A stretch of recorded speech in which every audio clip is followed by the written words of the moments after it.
बीड आणि गेवराईमध्ये दहशत पसरवणाऱ्या गुंडाच्या विरोधात MPDA अंतर्गत पोलीस अधीक्षकांनी कारवाई केली आहे.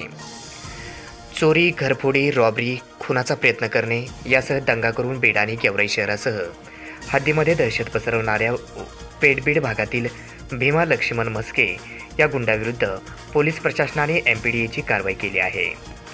गणेशोत्सवाच्या पार्श्वभूमीवर पोलिसांनी त्यास ताब्यात घेऊन हर्सूल कारागृहामध्ये स्थानबद्ध केले आहे. अशी माहिती पोलिसांच्या वतीने आज शनिवार दिनांक 7 सप्टेंबर रोजी दुपारी 3 वाजता माध्यमांना दिली आहे. बीड जिल्हा पोलीस अधीक्षक अविनाश पारकर यांनी गणेशोत्सवाच्या पार्श्वभूमीवर रेकॉर्डवरील गुन्हेगारावर कारवाईला सुरुवात केली आहे.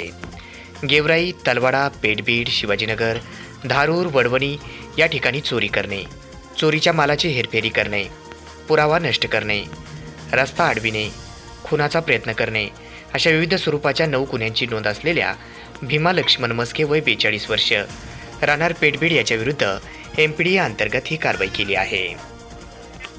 यामधून त्याला छत्रपती संभाजीनगर येथील हर्सूल कारागृहामध्ये त्याला स्थानबद्ध केले आहे.